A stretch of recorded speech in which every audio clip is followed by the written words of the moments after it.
आप देख रहे हैं न्यूज मंच और मैं हूं विशाल वैभव। दिन की तमाम खबरें जो आप तक पहुंच नहीं पाती है, वो न्यूज मंच जो है एक ऐसा प्लेटफॉर्म है जो कि आप तक खबरों को पहुंचाने का प्रयास करता है। तो ऐसे ही दिन भर की खबरें, क्या कुछ गतिविधियां रही, तमाम वो दिन भर की खबरें देखिए आप न्यूज मंच के साथ। लेकिन जी हाँ, चैनल को सब्सक्राइब जरूर करें अगर आपने चैनल को सब्सक्राइब नहीं किया है, और दिन भर की तमाम खबरें देखिए न्यूज मंच के साथ। तो बने रहिए न्यूज मंच के साथ। न्यूज मंच के लिए अरुण कुमार के साथ विशाल वैभव, पटना। 5 साल सरकार देश की नहीं चलने वाली।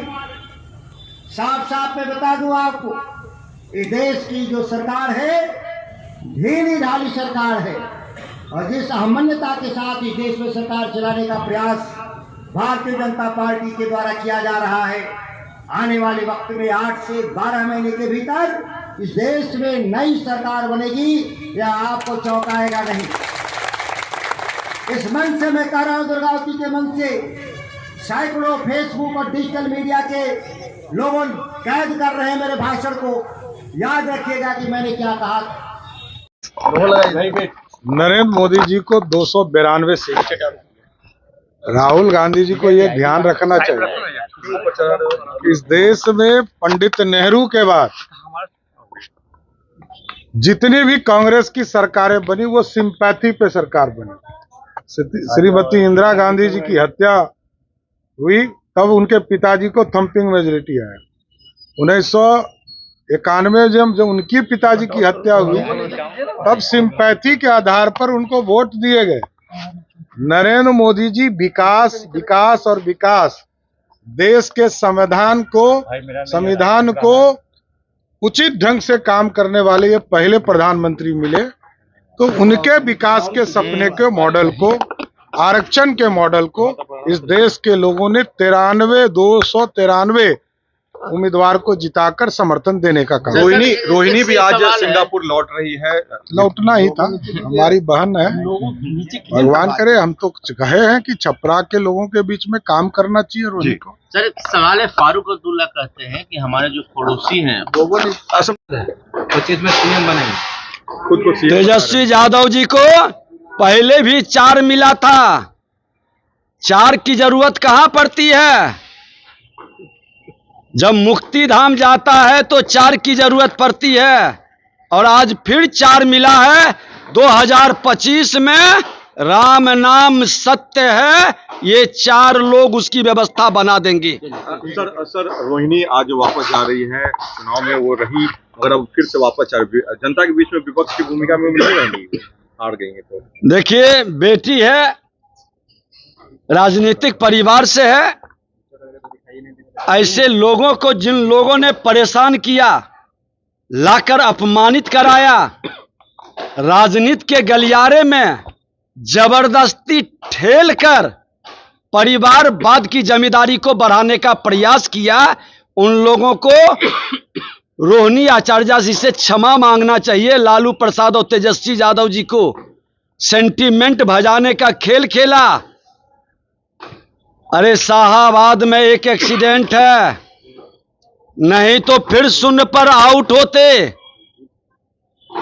लेकिन 4 लोगों को दिया है। ये आपका राम नाम तय करेगा। अंतिम सवाल सर, आज समीक्षा बैठक हुई है। रोहिणी जी आज भी छपरा में है, 2 लोगों को गोली मार दी गई है। तो वही तो हम बोल रहे कि अब रूडी जी बताएंगे ना। हाँ, गोलियां चलती रहेंगी, तो रूडी जी से जवाब मांगिए। मंत्रिमंडल का विस्तार हो गया रोहिणी जी, लेकिन बिहार को कुछ नहीं मिला है, इस पे क्या कहिएगा? तो देख लीजिए, हाँ, सच्चाई सामने आ गया ना। यही ना विपक्ष बोलता था कि जब विपक्ष यही बोलता था ना, तो सच्चाई सब सामने आ गया। अब जनता डिसाइड करे। जनता से इन्होंने कितना सारा वादा किया था, झूठे वादे किए थे, क्या हुआ? ठन गोपाल बना दिया ना, फिर से जनता को कुछ नहीं दिया बिहार को। तेजस्वी करे झुनझुना थमा दिया गया है। तो सही बात बोल रहा है ना। तो ये तो बिहार की जनता भी बोल रही है कि हम लोग को झुनझुना पकड़ा दिया गया।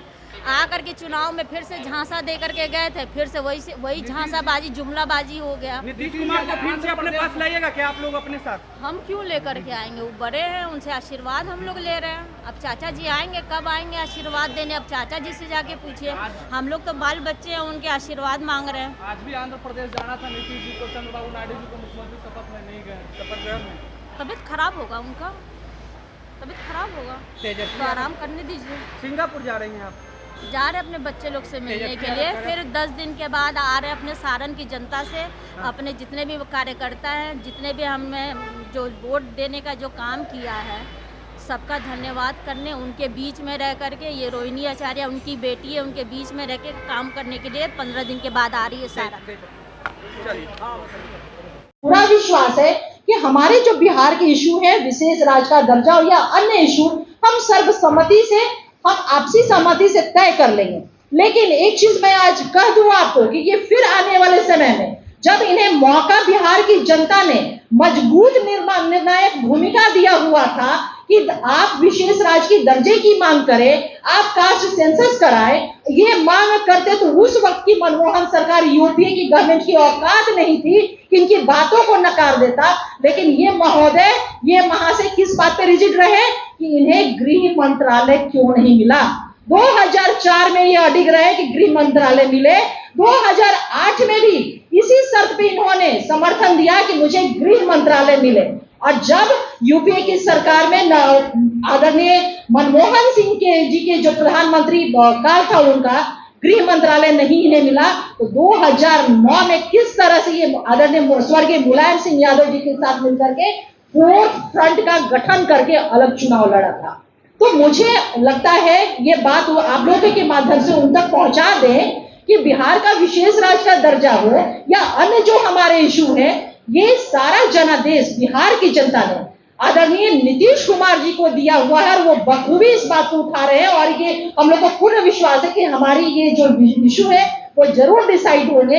लेकिन आने वाले समय में तेजस्वी यादव जी फिर उसी तरह से झूठा बयान देना शुरू करेंगे कि अरे हम ही ने तो कहा था कि बिहार को विशेष राज्य का दर्जा मिलना चाहिए, नीतीश कुमार जी को उठाना चाहिए, बिहार निर्णायक भूमिका में। ठीक उसी तरह से जिस तरह से हमारे नेता नीतीश कुमार जी ने लाखों नियुक्ति पत्र युवा और युवतियों को बांटे, बिहार के डेवलपमेंट के लिए काम किया, और किस तरह से नेता प्रतिपक्ष तेजस्वी यादव जी झूठा बयान दे करके अपने पक्ष में झूठा क्रेडिट लेने का लगातार वो प्रयास कर रहे थे। और इनके इस झूठ का पर्दाफाश इस बात से होता है कि बिहार की जनता उसके बाद नीतीश कुमार जी के लीडरशिप में जो काम किए, चाहे लाखों युवक युवतियों को रोजगार का मामला हो, नौकरी का मामला हो, आधारभूत संरचना में जो बेहतरीन काम किए हुए, महिला सशक्तिकरण की दिशा में जो आदरणीय नीतीश कुमार जी ने राष्ट्रीय पटल पे एक लंबी लकीर खींची है, या फिर मानव विकास, तमाम जो काम किए हैं, नीतीश कुमार जी के लीडरशिप को बिहार की आवाम ने 2024 के लोकसभा चुनाव में अपना स्पष्ट जनादेश और 2/3 बहुमत से अपना आशीर्वाद दिया। तो तेजस्वी जी का ये जो झूठा श्रेय लेने का था, कोशिश थी, उसे बिहार की जनता ने सिरे से खारिज कर दिया है। तो अब मैं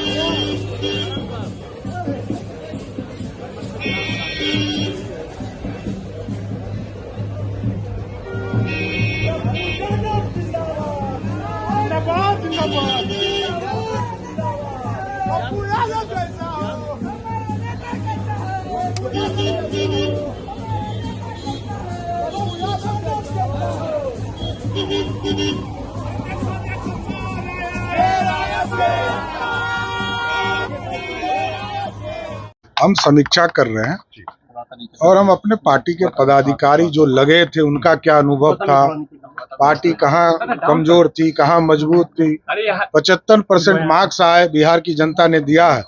हम चाहते हैं कि 90% मार्क्स मिले और आगे के चुनाव में, विधानसभा के चुनाव में हम 90% मार्क्स लाएं, इसकी कल्पना के साथ आगे जदयू ने मगर एनडीए को नेतृत्वकर्ता के रूप में नीतीश कुमार को ही घोषित कर दिया, बीजेपी से सहमत है?